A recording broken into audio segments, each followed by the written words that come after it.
Hello dear student, welcome to physics नमा। आज के इस वीडियो में हम लोग क्लास 9 साइंस का chapter work and energy chapter start करने जा रहे हैं। तो इस वीडियो में हम लोग वर्क के बारे में स्टडी करेंगे। तो आइए देखते हैं वर्क क्या है। What is work? तो वर्क क्या है? डे टू डे लाइफ में हम लोग बहुत सारी चीज़ों को काम होते हुए देखते हैं। जैसे सिक्योरिटी मैन है, या हमारे ऑफिस या घर के सिक्योरिटी करता है, या तो खड़ा होकर वहां पर रहता है या बैठे हुए रहता है।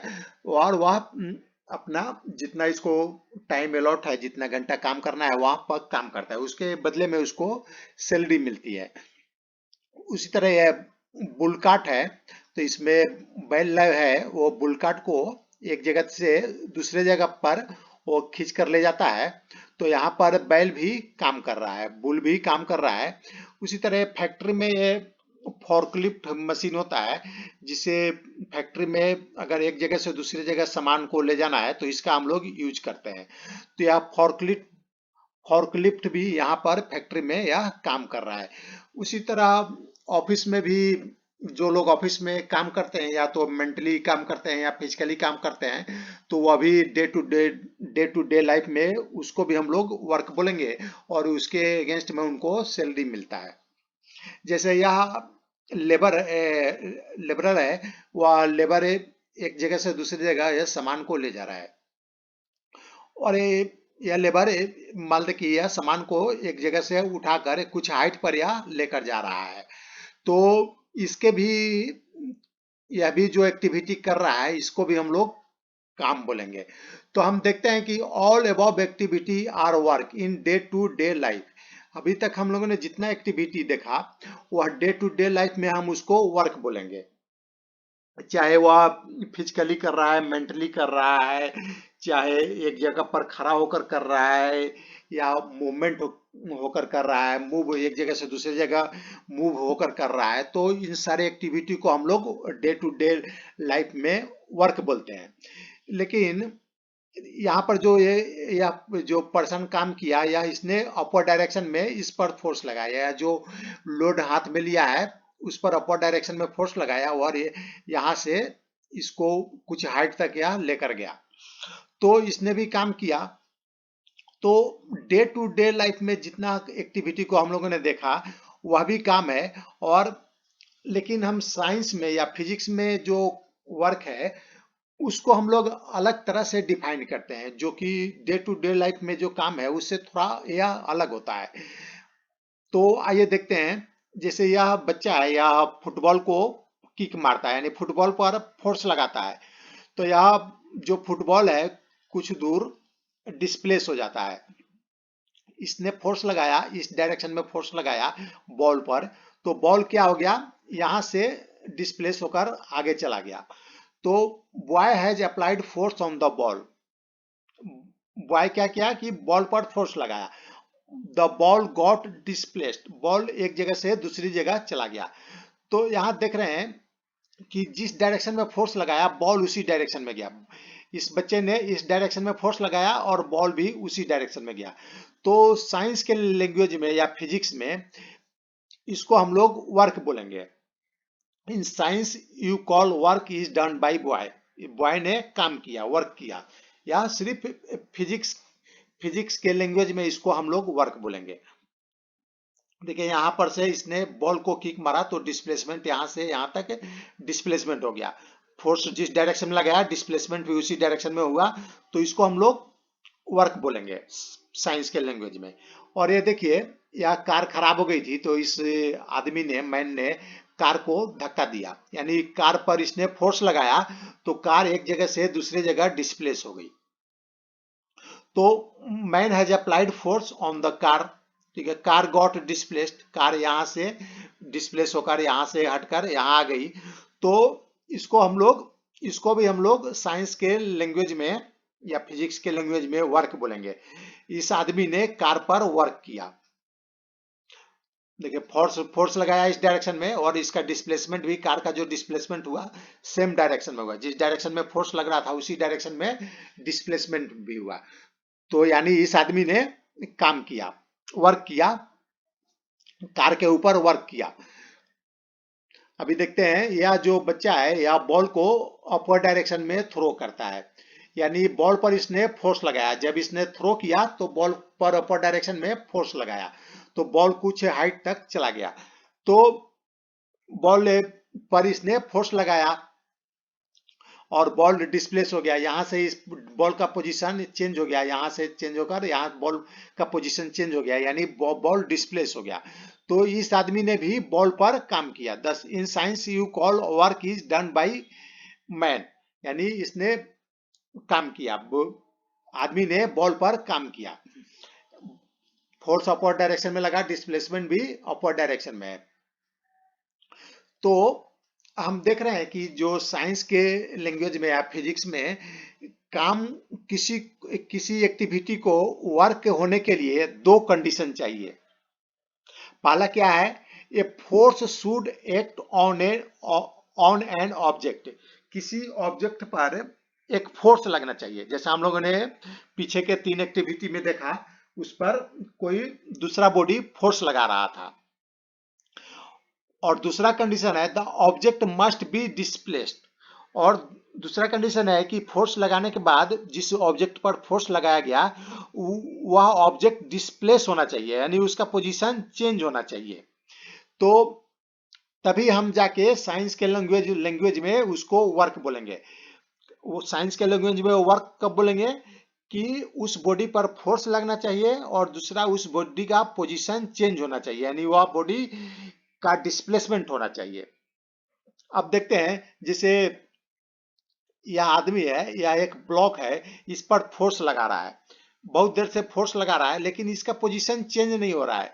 तो यह आदमी तो फोर्स लगा रहा है, लेकिन फोर्स लगाने के बावजूद भी इसका पोजीशन को वह चेंज नहीं कर पा रहा है। तो हम इसके वर्क को हम साइंस के लैंग्वेज में वर्क बोलेंगे या फिजिक्स में इसको वर्क बोलेंगे। हम फिजिक्स में इसके वर्क को वर्क नहीं कह सकते हैं। क्यों? क्योंकि यह जो दोनों कंडीशन है उसको वह फुलफिल नहीं कर पा रहा है। पहला कंडीशन को तो फुलफिल कर रहा है क्योंकि इसने फोर्स लगाया, और दूसरा कंडीशन है कि the object must be displaced, तो इसमें जो ऑब्जेक्ट है उसका डिस्प्लेसमेंट नहीं हो रहा है। तो इसने फोर्स लगाया लेकिन डिस्प्लेसमेंट कर नहीं पाया। तो इसको हम लोग साइंस के लैंग्वेज में, साइंस में, फिजिक्स में इसका जो काम है उसको हम लोग वर्क नहीं बोलेंगे। वर्क होने के लिए फोर्स लगना चाहिए और दूसरा उसका डिस्प्लेसमेंट होना चाहिए, तभी जाके हम फिजिक्स में या साइंस में उसको वर्क बोलेंगे। तो अब आइए हम लोग जो वर्क है उसको निकालेंगे कैसे। Work done by a constant force. मान लीजिए कि यह एक बॉडी है, इस पर फोर्स लगाया जा रहा है, ये फोर्स का है सिंबल, ये फोर्स को इससे डिनोट करते हैं, फोर्स एफ लग रहा है, इस डायरेक्शन में फोर्स लग रहा है, ये हाथ के द्वारा इस पर फोर्स लगा रहे हैं। तो फोर्स लगाने के बाद क्या हो रहा है, इसका पोजीशन चेंज हो रहा है, ये जो ऑब्जेक्ट है इसका पोजीशन चेंज हो रहा है, और इसका जो डिस्प्लेसमेंट है मान लेते हैं कि एस है, यानी यहां से यहां तक का जो डिस्टेंस है वह एस है। और इस डायरेक्शन में, जिस डायरेक्शन में फोर्स लग रहा है, डिस्प्लेसमेंट भी उसी डायरेक्शन में है। तो वर्क को हम लोग कैसे डिफाइन करेंगे, तो work is defined to be equal to the product of the force and displacement. यानी वर्क को कैसे डिफाइन करेंगे, हम जिस बॉडी पर फोर्स लगा रहे हैं उसका और उसके कारण, फोर्स लगाने के कारण जितना डिस्प्लेसमेंट हुआ उन दोनों का प्रोडक्ट, यानी उन दोनों को मल्टीप्लाई करेंगे, उसके इक्वल होगा फोर्स, यानी work equal to force multiply displacement. और इसका दोनों का डायरेक्शन सेम होना चाहिए। Work equal to F S लिख सकते हैं, वर्क इक्वल टू, वर्क को डब्ल्यू से हम लोग डिनोट करेंगे, कैपिटल डब्ल्यू। तो work equal to F S, F क्या है, फोर्स, कितना फोर्स लगाया, और एस क्या है, डिस्प्लेसमेंट। तो हम लोग अगर वर्क का मैग्नीट्यूड निकालना है तो इसको हम लोग निकाल सकते हैं, work equal to F S, force और डिस्प्लेसमेंट को मल्टीप्लाई कर देंगे तो उसका मैग्नीट्यूड निकल जाएगा। लेकिन इसके साथ एक कंडीशन है कि if displacement in the direction of force, displacement को जिस डायरेक्शन में फोर्स लगा रहे हैं उसी डायरेक्शन में डिस्प्लेसमेंट भी होना चाहिए। अगर दूसरे डायरेक्शन में डिस्प्लेसमेंट होगा तो हम इस इक्वेशन में थोड़ा सा मॉडिफाई करना पड़ेगा, जो हम क्लास 11 में हम स्टडी करेंगे। तो अभी सिर्फ आपको क्लास 9 में इतना ही स्टडी करना है कि जिस डायरेक्शन में फोर्स है उसी डायरेक्शन में उसका डिस्प्लेसमेंट है, तो उस केस में वर्क क्या होगा। अब मान लेते हैं कि जिसे वो जो फोर्स हम लगा रहे हैं, जिस डायरेक्शन में डिस्प्लेसमेंट है उस डायरेक्शन में फोर्स नहीं है। जैसे डिस्प्लेसमेंट इस डायरेक्शन में हो रहा है, डिस्प्लेसमेंट इस डायरेक्शन में हो रहा है, लेकिन फोर्स हम देखिए इस पर इस डायरेक्शन में नहीं लगाकर हम इस डायरेक्शन में फोर्स लगा रहे हैं। ये जो एरो है फोर्स का डायरेक्शन को डिनोट कर रहा है। तो हम जानते हैं कि वर्क क्या होता है, फोर्स मल्टीप्लाई डिस्प्लेसमेंट। तो यहाँ पर तो फोर्स इस डायरेक्शन में है, तो अगर हमें इस कंडीशन इस सिचुएशन में वर्क निकालना होगा तो हम कैसे निकालेंगे। वर्क तो होता है फोर्स इनटू डिस्प्लेसमेंट, और जिस डायरेक्शन में डिस्प्लेसमेंट है उसी डायरेक्शन में फोर्स होना चाहिए। तो इस फोर्स को हम लोग क्या करेंगे, दो कंपोनेंट में डिवाइड कर देंगे। जैसे एक कंपोनेंट हो गया जो जिस डायरेक्शन में डिस्प्लेसमेंट है उस डायरेक्शन में एक कंपोनेंट हो जाएगा, और दूसरा कंपोनेंट उसके वर्टिकल उससे परपेंडिकुलर हो जाएगा। तो मान लें कि इस डायरेक्शन में हमने फोर्स लगाया था 10 न्यूटन लगाया था, तो इस डायरेक्शन में जिस डायरेक्शन में डिस्प्लेसमेंट हुआ उस डायरेक्शन में उसका जो कंपोनेंट है 10 न्यूटन का कुछ पार्ट ही इस डायरेक्शन में फोर्स लगेगा। तो इस केस में मान लेते हैं कि जो फोर्स लगा 6 न्यूटन लगा इस डायरेक्शन में, 10 न्यूटन में से उसका कुछ पार्ट यानी 6 न्यूटन इस डायरेक्शन में फोर्स लगा, तो 4 न्यूटन इस डायरेक्शन में फोर्स लग जाएगा। तो अगर हम उसको अगर हमें इसका जो वर्क डन निकालना है तो फोर्स इस डायरेक्शन में क्या है, जो जिस डायरेक्शन में डिस्प्लेसमेंट है 6 न्यूटन है और उसको डिस्प्लेसमेंट से मल्टीप्लाई कर देंगे तो वो हमारा वर्क डन हो जाएगा। वर्क हम इस केस में निकाल सकते हैं, ऐसे निकाल सकते हैं। तो ये आपको आगे के क्लास में पढ़ाया जाएगा। अभी सिर्फ एक आइडिया लेने के लिए मैंने एक एग्जांपल दिया आपको यहाँ। तो अगर if force is perpendicular to displacement no work done. अब दूसरा एक सिचुएशन आ सकता है कि हम फोर्स लगा रहे हैं और लेकिन डिस्प्लेसमेंट क्या है उसके परपेंडिकुलर है, जिस डायरेक्शन में डिस्प्लेसमेंट है उसके परपेंडिकुलर फोर्स है। तो उस केस में क्या होगा, वर्क डन जो होगा जीरो होगा, उस केस में वर्क नहीं होगा। तो जैसे समझते हैं कि यह एक आदमी है, एक पैकेट को उठाकर यहां से यहां ले गया, ये इसने तो यहां से यहां तक ले जाने में उसने फोर्स लगाया, इस डायरेक्शन में फोर्स लगाया और इस डायरेक्शन में डिस्प्लेसमेंट भी हुआ। तो इस आदमी ने कितना वर्क किया तो वो हम निकाल सकते हैं, फोर्स मल्टीप्लाई डिस्प्लेसमेंट। इस डायरेक्शन में कितना इसने वर्क किया, इस पैकेट को यहां से यहां तक ले जाने में कितना वर्क किया हम आसानी से निकाल सकते हैं। उस फोर्स और डिस्प्लेसमेंट को मल्टीप्लाई कर देंगे तो हमारा वर्क निकल जाएगा। अच्छा, लेकिन इस पैकेट पर एक और फोर्स लग रहा है, इस पैकेट पर डाउनवर्ड डायरेक्शन में एक और फोर्स लग रहा है। जैसे आप लोग जानते हैं कौन सा फोर्स लग रहा है, यह ग्रेविटेशनल फोर्स है। तो ग्रेविटेशनल फोर्स का जो वैल्यू होता है कितना होता है, mg होता है। मानते हैं कि इसका मास m है, कैपिटल M है, और g acceleration due to gravity है। तो इस पर डाउनवर्ड डायरेक्शन में जो फोर्स लग रहा होगा उसका वैल्यू होगा mg।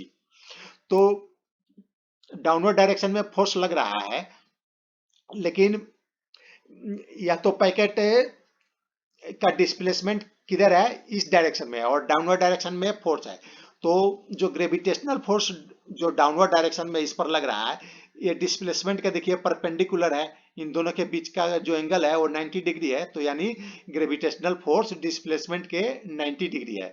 तो अगर हमसे पूछा जाए कि इस केस में ग्रेविटेशनल फोर्स ने कितना काम किया, what is work done by gravitational force, तो हमारा आंसर क्या होगा, जीरो, क्योंकि इसका डिस्प्लेसमेंट जो है ग्रेविटेशनल फोर्स के परपेंडिकुलर है। तो ग्रेविटेशनल फोर्स कुछ भी काम नहीं किया, ग्रेविटेशनल फोर्स द्वारा काम किया गया जीरो है। अगर मान लेते हैं कि यह पैकेट इस आदमी के हाथ से गिर जाता है, तो यहां से यहां लाने में कौन सा फोर्स काम किया, जो इसके हाथ से पैकेट गिरकर नीचे आया, तो वर्क किसने किया, ग्रेविटेशनल फोर्स ने, फोर्स किसने लगाया, तो फोर्स अर्थ का ग्रेविटेशनल फोर्स लगाया, डाउनवर्ड डायरेक्शन में फोर्स लगाया, तो यहाँ से डिस्प्लेसमेंट भी हो गया। देखिए डाउनवर्ड डायरेक्शन में डिस्प्लेसमेंट भी हुआ, पैकेट यहाँ था, डिस्प्लेस होकर यहाँ आया, इसका पोजीशन चेंज हुआ। तो यहाँ देखिए ग्रेविटेशनल फोर्स भी डाउनवर्ड डायरेक्शन में है और डिस्प्लेसमेंट भी डाउनवर्ड डायरेक्शन में है। तो इस केस में हम कह सकते हैं कि ग्रेविटेशनल फोर्स ने, जो ग्रेविटेशनल है, अर्थ का ग्रेविटेशनल फोर्स है, उसने वर्क किया, क्योंकि दोनों जो फोर्स और डिस्प्लेसमेंट सेम डायरेक्शन में है। तो यहाँ पर ग्रेविटेशनल फोर्स ने वर्क किया, लेकिन जब पैकेट को यह आदमी उठाकर इस डायरेक्शन में ले जा रहा था, तो उस समय यह आदमी, सॉरी, ग्रेविटेशनल फोर्स का जो वर्क था वह 0 था। तो आपको यह टॉपिक भी समझ में आ गया होगा। तो आइए अब हम यूनिट ऑफ वर्क को निकालते हैं। तो मानते कि यह एक ब्लॉक है, इस पर हम फोर्स लगाते हैं। अब फोर्स कितना लगाते हैं? 1 न्यूटन का लगाते हैं। फोर्स का यूनिट क्या होता है? न्यूटन। तो हम इस पर 1 न्यूटन का फोर्स लगाएंगे, 1 न्यूटन का फोर्स लगाएंगे। और 1 न्यूटन का फोर्स लगाने के बाद इसका जो डिस्प्लेसमेंट है वह हो जाता है, जो डिस्प्लेसमेंट होता है 1 मीटर होता है। 1 न्यूटन का फोर्स लगाने के बाद डिस्प्लेसमेंट कितना होता है? 1 मीटर होता है। तो अगर हम वर्क निकालेंगे तो वर्क क्या होता है? Force multiply displacement. तो वर्क को हम निकालते हैं, F S, work equal to F S हो जाएगा 1 न्यूटन, 1 न्यूटन का हम लोगों ने फोर्स लगाया था, मल्टीप्लाई 1 मीटर। तो ये क्या कितना हो जाएगा? 1 न्यूटन मीटर। तो जो 1 न्यूटन मीटर है उसको 1 जूल भी बोलते हैं, यानी न्यूटन मीटर को जूल बोलते हैं। यानी जूल का क्या डिफिनेशन होगा? अगर किसी बॉडी पर हम 1 न्यूटन का फोर्स लगाएं, तो 1 न्यूटन का फोर्स लगाने के बाद उस बॉडी का जो डिस्प्लेसमेंट है 1 मीटर होता है, तो वर्क डन कितना होगा? 1 जूल होगा। तो if 1 joule is the amount of work done on an object when a force of 1 newton displaces it by 1 meter along the line of action of the force, यानी हम किसी body पर 1 Newton का force लगाकर उसमें displacement 1 metre करते हैं, तो जो हम वर्क करेंगे वो उस वर्क का वैल्यू होगा 1 जूल होगा, 1 न्यूटन मीटर या 1 जूल। तो 1 जूल को हम लोग कैसे डिफाइन करते हैं? किसी बॉडी पर हम 1 न्यूटन का फोर्स लगाएं और यदि उसका डिस्प्लेसमेंट 1 मीटर हो गया तो हमने कितना काम किया? वर्क कितना किया? 1 जूल काम किया। तो यह वीडियो समाप्त हुआ। अगर आपको यह पसंद आया तो इसे शेयर करें, सब्सक्राइब करें। Thanks for watching.